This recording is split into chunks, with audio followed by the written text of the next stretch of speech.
네, 안녕하십니까. 이번 시간에는 지나간 겨울에 대해서 알아보겠습니다. 이번 겨울은 굉장히 특이했는데요. 어떤 날은 되게 춥고 그리고 어떤 날은 굉장히 더웠습니다. 그래서 이번에는 이렇게 그림들을 보면서 과연 이번 겨울이 어땠는지 자세히 알아보겠습니다. 개봉 박두!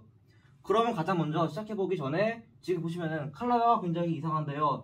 지금 제가 있는 이거 학교 TV가 굉장히 좀 이상하면서 다음과 같이 칼라바의 모습이 나오지 않고 있습니다. 따라서 지금 보이지 않는 이 영역은 이걸 올리는 다음날에 올라가는 서울기상센터 블로그를 보시기 바랍니다.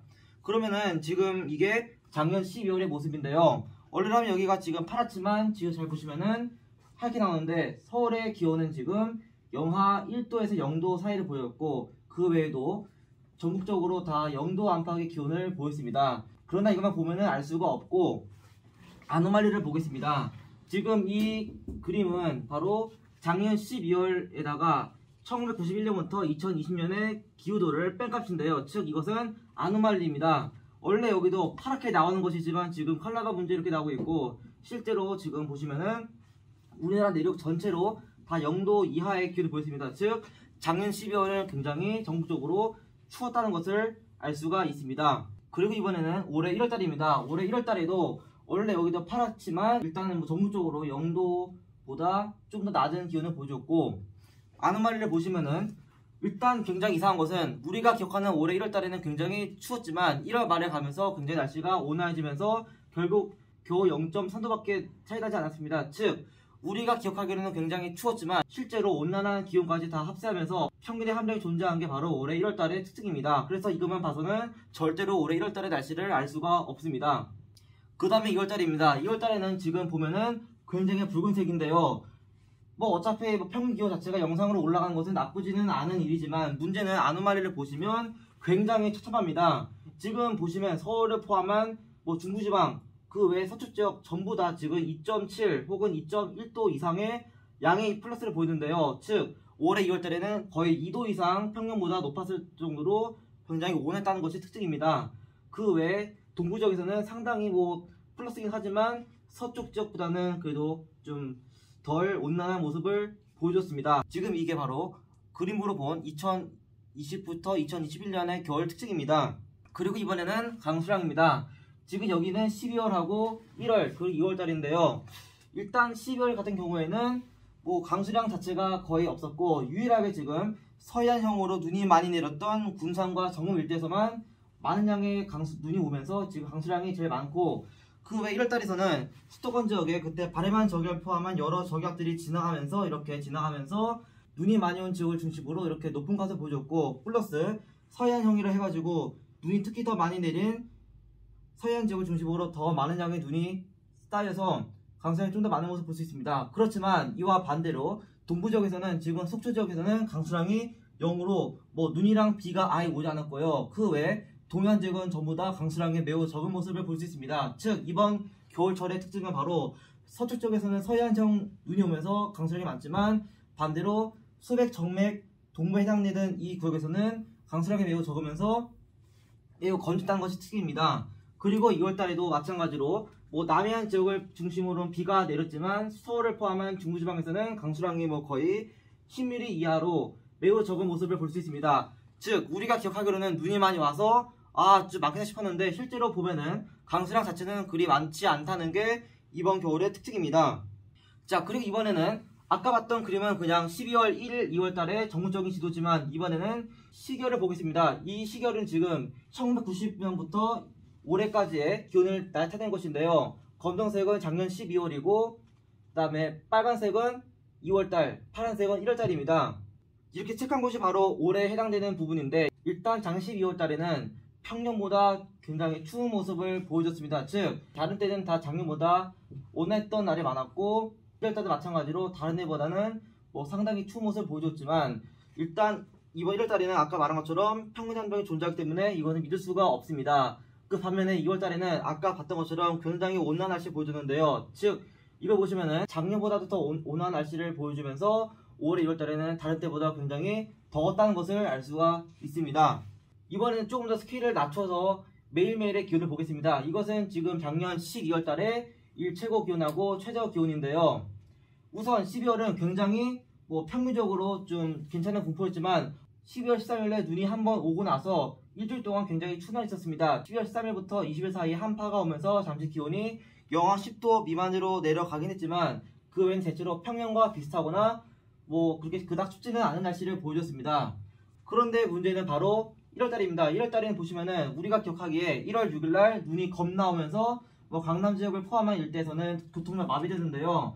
이달을 기점으로 1월 7일부터 1월 12일까지는 거의 영하 18도까지 내려가면서 매우 추웠습니다. 그렇지만 바로 10일날 눈이 오고 나서 바로 그 다음날부터 기온이 크게 올라가더니 이내 영상 10도까지 올라갔었고, 그리고 나서도 기온은 계속 오름세를 보이면서 기온이 무려 영상 14도까지 올라갔습니다. 이것은 굉장한 1월 하순의 거의 뭐 기록이고요. 즉 1월달의 특징은 바로 초반에는 굉장히 추웠지만 후반에 굉장히 날씨가 온난해지면서 이거를 평균하니까 아노말리가 고작 영하 0.3도밖에 나오지 않았다는 것이 특징입니다. 그래서 제가 아까 앞에서 봤던 아노말리의 그 평균값은 믿지 않은 것이 중요하고 평균의 함정이라는 것을 바른듯이 알아두시기 바랍니다.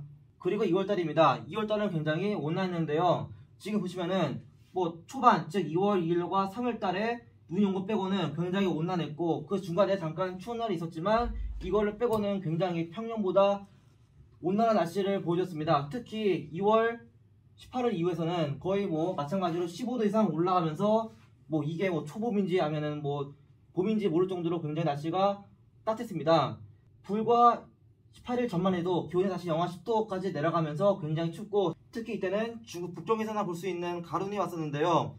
가을눈이 오고 나서 바로 온난한 날씨가 이어지면서 2월달에도 기온이 굉장히 뻥 튀겠다는 것을 알 수가 있습니다. 즉 올 겨울의 기온 특징은 바로 굉장히 변동이 심했다는 것을 알 수가 있습니다. 그럼 이번에는 또 그림을 보겠습니다. 지금 이 그림은 바로 작년 12월달에 500헥토파스칼 지휘고도인데요. 여기 있는 보라선은 바로 한대지트를 뜻하는 5400GPM입니다.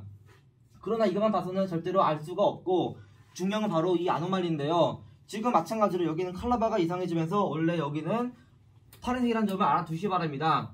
자, 일단 작년 12월을 보시면은 남해안을 제외한 전국적으로 다 음의 편차를 보여주었다는 것을 볼 수가 있고, 그 외에 알루시안 열도하고 캄보차 반도 오이스케 부근에서도 상당히 한기가 집중된 것을 알 수가 있습니다.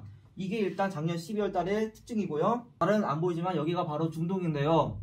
중동 지역에 플러스 아노말리가 있고 다시 동쪽에 마이너스 아노말리가 있으면서 다음과 같이 이렇게 파동이 쳤다는 것을 알 수가 있습니다. 그리고 이번엔 1월달입니다. 1월달을 보시면은 일단 한대제트는 좀 더 남아하였고, 뭐 이거는 뭐 겨울이니까 그런 거니까 이걸 가지고 알 수 있는 것은 없습니다. 또한 마찬가지로 이걸 보시면은 여기도 원래 파란 선이지만 없다는 것을 알아두시기 바라고, 중동하고 중국 서부 지역에서도 플러스 아노말리가 있고 바로 동부 지역에 마이너스 아노말리가 있으면서 다음과 같이 파동이 심했구나 하는 것을 알 수가 있습니다. 이따가 뒤에 나오겠지만 서부 지역에 엄청나게 높은 지위고도가 있으면서 이 여기서 기원된 흐름이 이렇게 내려옴에 따라 우리나라 지역에 한기가 내려온 것을 알 수가 있습니다. 그렇지만 아까 앞에 말한 것처럼 1월달에는 평균 함정이 있기 때문에 일단 이것은 전체를 평균했을 뿐이지, 만약에 한파가 왔을 때만 보면은 이 지역은 지금 굉장히 심한 음의 아노말리일 것을 알아두시기 바랍니다. 마지막 2월달입니다. 2월달에는 굉장히 온화했는데요. 마찬가지로 보시면 한대제트는 굉장히 북쪽으로 올라갔고, 뿐만 아니라 아노말리 보시면은 우리나라는 전체적으로 다 양의 아노말리였습니다. 즉 지위고도가 높아졌다는 것은 곧 남쪽을 지나가는 이동성 고기압이 더 많이 지나갔다는 얘기인데, 여기서 지나가는 이동성 고기압으로부터 유입된 습한 공기하고 온난한 공기 때문에 또 기온이 더 올라갔을 것이고, 게다가 이거 말고도 남쪽을 지나가는 저기압이 통과하게 되면은 동풍기류가 불기 때문에 팬현상까지 있을 것으로 보입니다. 그래서 이번에는 여러가지 요인이 겹치면서 2월달에는 굉장히 날씨가 온화했다는 것을 알 수가 있습니다. 그럼 이번엔 조금 더 스케일을 낮춰서 한파가 왔을 때하고 온난했을 때의 상황을 보겠습니다. 지금 이것은 12월 13일부터 18일, 즉 한파가 왔을 때의 모습인데요. 지금 잘 보시면은 여기가 바로 기압능입니다. 지금 이 기압능이 있는 곳은 바로 고기압성 흐름이 있다는 곳인데, 시베리아 부근에 있는 이 기압능 전면에서 지상 고기압 발달함에 따라 여기서 만들어진 지상 고기압의 부품 계열이 바람이 이렇게 쭉쭉 불으면서 우리나라 지역에 굉장히 추운 한파가 찾아오게 되었습니다. 그래서 12월의 한파는 그냥 되게 평범하게 일단 한지트가 남하하였고, 게다가 11의 상공에 위치하고 있는 이 기압능 전면에서부터 발달한 지상 고기압을 인해서 부품의 바람이 세졌다, 이게 바로 12월 달의 한파 요약이라고 볼 수 있습니다. 그리고 지금 이 그림은 바로 북위 40도에서 60도를 평균해가지고 얻은 모든 경도에 대한 지위고도 편차입니다. 즉 여기 보시면은 이게 지금 40도에서 60도인데 이 전체 구간을 다 평균한 다음에 그린 그림이고요. 여기서부터 전체 평균을 빼가지고 그린 편차가 바로 이 그래프입니다. 자, 보시면은 한반도 위치는 대략 여기인데 우리나라가 위치하고 있는 이 미도대를 중심으로 굉장히 낮은 값의 지구를 보였습니다. 즉 이렇게 한기가 남아있기 때문에 우리나라 지역에 굉장히 추나치가 이어졌다는 것을 알 수가 있습니다. 게다가 잘 보시면은 이렇게 한기축은 바로 동경 140도 부근인데요. 여기는 바로 동해바다입니다. 즉 여기 보시면은 한기축이 지금 이쪽에 위치하면서 동해바다하고 일본 동부쪽으로 남한 것을 알 수가 있고, 우리나라는 어차피 이 한기축의 서부, 즉 이 기안동 전면에 있기 때문에 굉장히 차가운 한랭 이류가 불어왔음을 알 수가 있습니다. 또한 잘 보시면은 지금 여기서는 능이 하나 있고 고리 하나 있고 다시 능이 있는데요. 즉 마치 어떠한 파동이 보이고 있습니다. 이 파동을 조금 더 보기 쉽게 하는 게 바로 조화 분석인데요. 다음과 같은 풀이급수로 나타낼 수 있습니다. 지금 이게 바로 파수 1, 2, 3의 그림인데요. 여기 밑에 있는 이 EB라고 하는 값은 바로 여기 있는 이 풀이의 급수상의 그래프가 파수가 얼마나 잘 설명하는지를 보여준 것입니다. 이 값이 높을수록 해당 파수가 조금 더 우수했다고 볼 수가 있는데요. 일단 12월달에 한파를 보시면은 파수 1하고 파수 2라고 하는 굉장히 큰 장파, 즉 행성파로부터 엄청나게 큰 값을 보이고 있는데, 즉 작년 12월달에 한파는 바로 파수 1에서 2 사이에 굉장히 긴 장파, 즉 행성파의 지배를 받았구나 것을 알 수가 있습니다. 그래서 나중에 나오겠지만 이렇게 긴 장파가 연직으로 전파되면서 성층권까지 이어졌을 것으로 보입니다. 이 부분은 제가 이따가 뒤에서 언급하겠습니다. 그 다음 1월달의 한파입니다. 1월달에 굉장히 추웠는데 일단 눈이 한번 오고 나서 북쪽에서부터 엄청나게 강한 한기가 남아있습니다. 또 잘 보시면은 이 한파의 기온은 바로 진짜 오리지널 북극인데요. 우리가 흔히 말하는 북극 한파는 시베리아에서 비롯된 일반적인 한파도 원래는 많이 과장했지만 이번 경우는 진짜 오리지널로 북극에서 온 한기입니다. 지금 잘 보시면은 이 부하선이 바로 한지제트인데요. 고위도 지역에서는 지금 한지제트가 이렇게 올라와 있지만 우리나라까지 남아 있습니다. 즉 여기는 지금 굉장히 날씨가 온화한 구역이고 여기는 지금 굉장히 추운 구역인데 파동이 있구나 하는 것을 알 수가 있고, 이따가 또 뒤에서 보겠습니다. 지금 보시면은 이게 아까 봤던 똑같은 원리로 그린 그래프인데요. 지금 이 부분이 바로 여기인데 이 부분을 지금 중심으로 지금 굉장히 양의 아노말을 보이고 있습니다. 즉 여기서는 골이 나타났고 이렇게 골이 나타나면서 기압능, 즉 파동 형태로 이렇게 내려가면서 다음과 같이 우리나라 지역을 중심으로 한기가 또 남아가 있습니다. 이게 바로 또 1월달에 한파 원이라 볼 수가 있고, 또 잘 보시면은 이렇게 능이 하나 있고 골 하나 있고 능 하나 있고 마치 또 파수 1하고 2자리에 굉장히 또 긴 장파가 있을 것을 볼 수가 있습니다. 그래서 또 이걸 해보자면은 지금 파수 1이 지금 0.68, 파수 2가 0.16, 파수 3이 0.02로 굉장히 작아지는데 파수 1, 즉 굉장히 긴 장파가 지배구나를 알 수가 있습니다. 아까 본 것처럼 지금 보시면은 이게 파수 1자리라는 것은 굉장히 긴 장파인데요. 다음과 같이 양의 아노말리하고 음의 아노말리가 각각 거의 한 번, 두 번씩 나타나고 있습니다. 그래서 이번 1월달에 마찬가지로 굉장히 긴 장파가 지배함에 따라 이것도 마찬가지 성층고도로 갈 수가 있다는 것을 알 수가 있습니다. 그 다음은 1월달에 다시 날씨가 풀렸습니다. 지금 보시면은 한지제트가 북쪽으로 이동했는데요. 그 말은 무엇이냐면요. 지금 보시면 마찬가지로 여기도 고기압이 있겠지만 여기서 처음에 만들어졌던 시베리아 대륙 고기압이 남하하면서 찬 공기와 분리되면은 이렇게 이동성 고기압이 되는데요. 이동성 고기압이 동진함에 따라 점차 온난한 공기를 우리나라 쪽으로 유입시켰습니다. 즉 처음에는 차가운 고기압이었던 놈이 배신하면서 온난한 고기압이 됨에 따라 따뜻한 바람을 불어일으키면서 우리나라 지역의 기온이 굉장히 크게 올라갔습니다. 이게 바로 1월달 온난 시기에 특징을 볼 수가 있고요. 마찬가지로 보시면은 지금 잘 보시면은 처음에는 여기에 있던 이 기압용이 서쪽으로 이동하고 있습니다. 즉 이거는 바로 우리가 흔히 말하는 로스비파 공식에 따라 장파가 서진하는 것인데요. 이것은 그 배탈거를 말합니다. 그 외에는 지금 보시면은 원래 이렇게 있었던 한기축이 동진함에 따라 우리나라는 온난한, 즉 양의 편차의 지비고도가 이렇게 동진함에 따라 우리나라 지역에 기온이 올라갔음을 알 수가 있습니다. 그래서 이걸 또 마찬가지로 분석을 해보면은 딱 파수 1은 확실히 지금 확 죽어버렸고 파수 2가 지금 굉장히 우세한데요. 어차피 뭐 한기가 일로 가나 절로 가나 파수 이 자리에 굉장히 큰 장파가 지배했다는 것을 알 수가 있습니다. 그래서 일단 이번 겨울의 특징은 바로 초반에는 대부분 다 파수 1과 파수 2에 큰 행성파가 지배했다는 것을 알 수가 있습니다. 자, 이번엔 다시 2월달 한파로 가보겠습니다. 지금 마찬가지로 보시면은 한디제트가 남하하면서 일본 도쿄를 포함해서 지금 우리나라 서부까지 남하하였습니다. 또한 보시면은 여기가 또 기압능인데요. 이 기압능 전면에서 대륙고개 만들어지면서 또 한기가 남아있음을 알 수가 있습니다. 어차피 뭐 한기라 하는 것은 대부분 다 이쪽에 능이 있으면은 바로 전면에 지상 고기압이 있고 이 지상 고기압이 바로 대륙 고기압이기 때문에 이 대륙 고기압에서부터 만들어진 한랭 기류가 남아있다는 것이 특징이고 그 외에 딱히 다른 건 없습니다. 다만 다른 것은 바로 기존에는 파수가 굉장히 작았던 놈이 있었는데 파수가 굉장히 큽니다. 즉 한 번, 두 번, 뭐 세 번 이렇게 몇 번 있고 천과 다르게 거의 뭐 종관 규모 수준의 굉장히 좀 상대적으로 짧은 파동이 있었음을 알 수가 있습니다. 즉 이것은 바로 이동성 고기압과 저기압의 영향으로 보고 있습니다. 그래서 이거를 또 보자면은 지금 파수 2는 0.25 즉 뭐 다른 것보다 크긴 하지만 0.25밖에 안 되고 대부분 다 파수 5라고 하는 굉장히 짧은 단파 혹은 종간파가 지배적이었습니다. 즉 2월달에 한파에서는 파수 2하고 파수 5의 종간파 파동이 뚜렷하면서 일단 이것은 거의 뭐 큰 규모의 파동도 있었지만 이동성 고기압과 저기압이라고 하는 조그만 놈들도 많이 가세했음을 알 수가 있습니다. 마지막은 바로 2월달의 온난기인데요.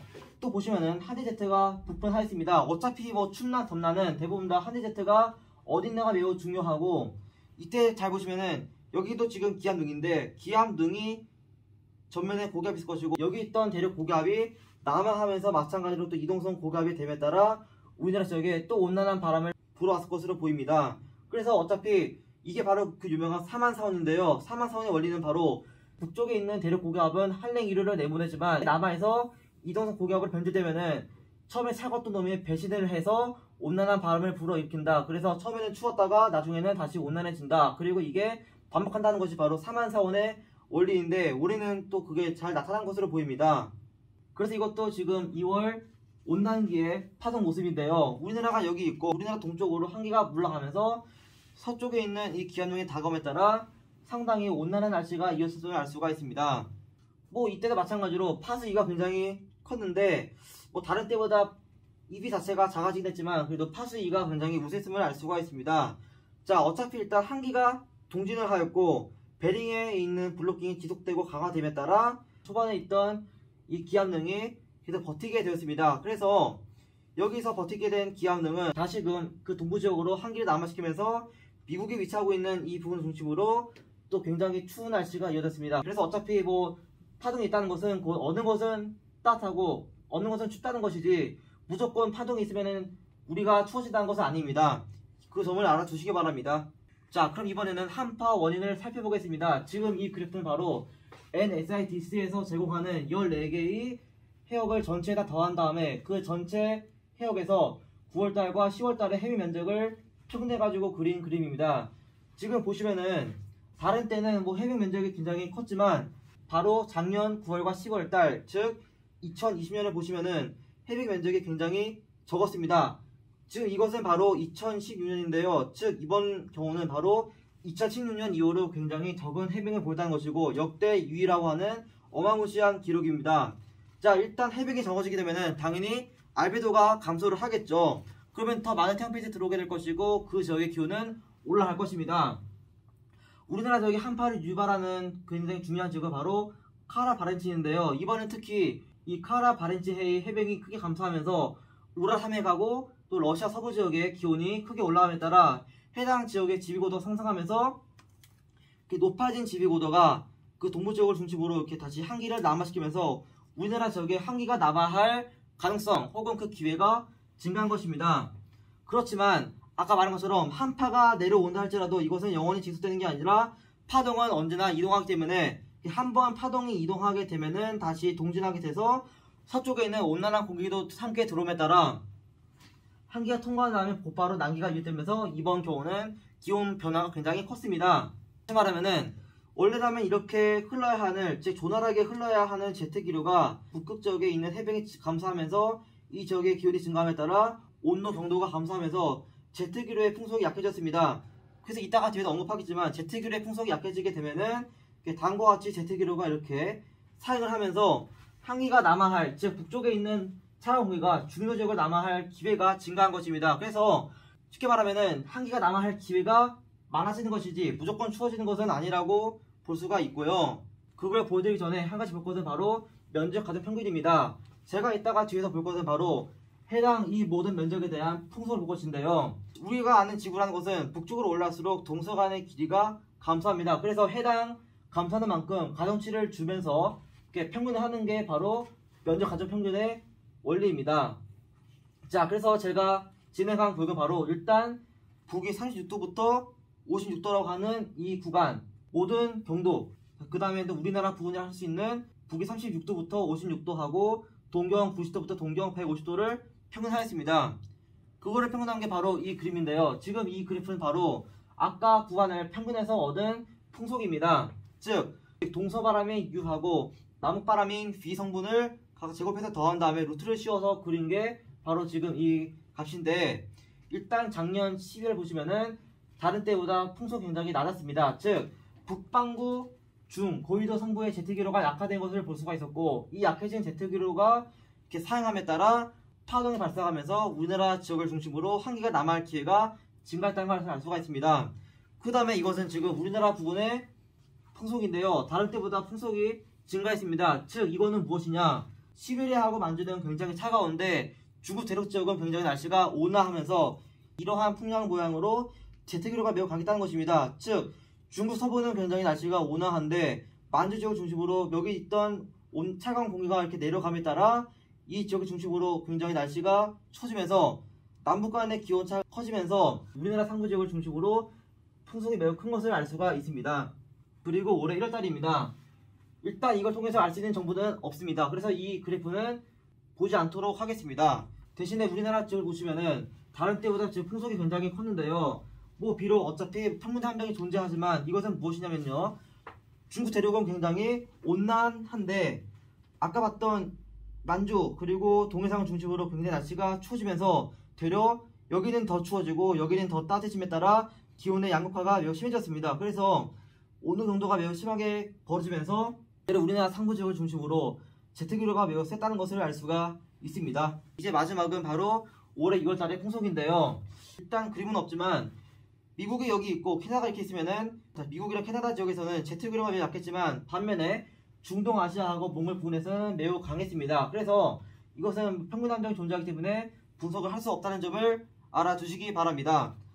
그 대신에 몽골을 포함한 우리나라를 보시면은 몽골과 만주 지역에 매우 강한 제트기류가 계속 유지됨에 따라 풍속이 다른 때보다 세다고 할 수는 있는지 모르겠지만 그래도 작년보다는 풍속이 세졌음을 알 수가 있습니다.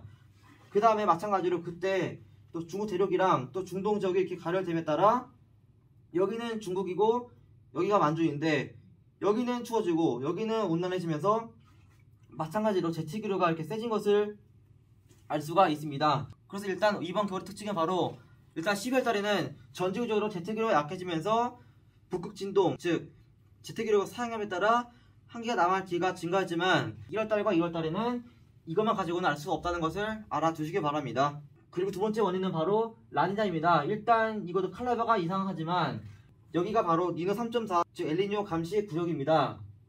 원래 여기도 지금 다 파란색이 나와야 되지만 지금 이거밖에 안 나오고요. 어차피 이것만 봐서도 알 수 있는 것은 바로 올해 1월달에는 수온이 낮았구나라는 걸 알 수가 있고, 이 낮은 수온은 곧 라니냐를 의미합니다. 이렇게 되면은 워커선이 강화되면서 인도네시아를 포함한 이 지역을 중심으로 훨씬 더 해수온이 증가하는데요. 즉 높아진 해수온으로 인해서 이 지역에 적이 만들어지고 북쪽에서 남하하고 있는 대륙 고기압과 상호작용하면서 서구 동쪽 혹은 북부 남쪽 기압배치가 강해짐에 따라 다음과 같이 북풍의 바람이 훨씬 더 세졌습니다. 그 말은 무엇이냐, 라니냐 때문에 만들어진 이 부근의 저압성 아노말리 때문에 북풍계열의 바람이 더 강해지면서 북쪽에 있는 한기를 훨씬 더 쉽게 그리고 훨씬 더 강하게 남하시켰다는 것이 바로 이번 겨울의 특징입니다. 그래서 중요한 것은 라니냐가 북쪽에 있는 한기를 남하시킨 게 아니라 원래 남하시키려고 하는 한기를 더 강화시킨 것이 바로 라니냐의 역할이라는 것을 알아두시기 바랍니다. 쉽게 말하면은 원래라면 이렇게 북동mon순이 이렇게 불어야 하는 것인데 남쪽에 저기압이 있으면서 남북 간의 기압 동도력이 강해짐에 따라 북동몬순이 강해지면서 다음과 같이 북풍계열의 바람이 강해짐에 따라 북쪽에 있는 한기를 훨씬 더 용이하게 남하시켰다는 것을 알아두시기 바랍니다.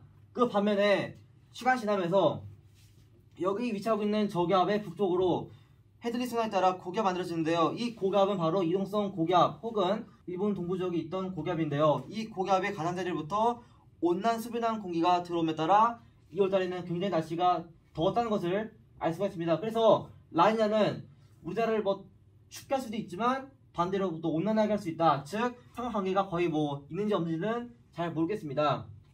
그냥 다만 아까 말한 것처럼 북쪽에 있는 한기를 더 잘 남하시키는 것은 확실하고, 그 다음에 반대로 또 북쪽에 고기압 만들어주면서 고기압으로부터 온난 수변한 공기를 들어오게 할 수가 있다. 그래서 라니냐라고 한들 무조건 추워진 건 아니라고 볼 수가 있습니다. 또 마지막은 바로 성층권 도련성권입니다. 아까 말한 것처럼 12월달을 중심으로 파수 1과 파수 2에 엄청나게 긴 행성파가 존재했습니다. 즉 이렇게 굉장히 큰 행성파는 연직으로 전파되면서 성층권에 있는 극성도리를 좀 변화시키는데요. 이에 따라 올해 1월 4일날 성층권을 중심으로 다음과 같이 분리형 형태의 성층권 도련성권이 발생했습니다. 그래서 이거죠. 일단 추웠던 날씨로 인해서 성층권에도 지정이 갔고, 그리고 이 성층권이 다시 대륙권으로 영향을 주면서 한파가 한파를 낳는 일이 발생했습니다. 그래서 어떻게 보면은 북극 해빙이 줄어든 게 첫 번째로 일단 한파를 만들어냈고, 이렇게 만들어진 한파가 성층권으로 간섭을 하면서 이 성층권이 다시 대륙권으로 또 간섭을 줌에 따라 또 2차적으로 또 한파가 새로 계속 발생한 것으로 보입니다. 그래서 이번 한파는 딱 하나 이유만 있는 게 아니라 라니냐, 해빙, 그리고 또 도련성권까지 몇 가지 요인이 같이 짬뽕돼 가지고 있었음을 알아두시기 바랍니다. 자, 이제 마지막으로 서울 눈을 보겠습니다. 일단 올 겨울은 눈이 좀 많이 왔는데요. 그래도 저는 배가 고픕니다. 일단 작년 12월 10일날 서울에 첫 눈이 왔습니다. 그래서 원래 보통 눈이라는 것은 11월 23일날 오는 게 평년이지만 작년에는 굉장히 첫눈이 늦게 내렸습니다. 심지어 이때 왔던 첫눈은 대부분 다 새벽에 내리면서 거의 보지도 못해갖고 많은 커플들이 깨졌을 것인데요. 이 눈이 오고 나서 바로 3일 뒤에 한랭 종관 저기압의 통감에 따라 서울에 대설주의보가 발령되었고, 그리고 29일에도 한기와 남기가 술하면서 눈이 왔었고, 그리고 1월 6일에는 그 유명한 엄청나게 큰 폭설이 왔었고, 바로 6일 뒤에도 또 많은 눈이 왔습니다. 그 다음에도 여러 차례 눈이 오긴 했었지만 문제는 바로 일단 강수는 잦았지만 문제는 바로 강수량은 평년보다 적었다는 것입니다. 그래서 이번 겨울을 요약해 보겠습니다. 우선 기온 변화가 매우 컸다. 즉 영하 18도까지 갔던 1월달이 곧바로 플러스 영상 14도까지 올라가면서 엄청나게 큰 기온차가 있었다는 걸 알 수가 있고, 그 다음에 또 대설주의보가 여러 번 발령되었다. 그래서 올 겨울은 눈 자체는 자주 왔다. 그렇지만 강수량은 평년보다 적었다는 것이 바로 이번 겨울의 특징입니다. 그럼 이상으로 2020년과 2021년 겨울에 대한 특징을 마치겠습니다. 구독과 좋아요 눌러주시면 감사하겠습니다. 감사합니다.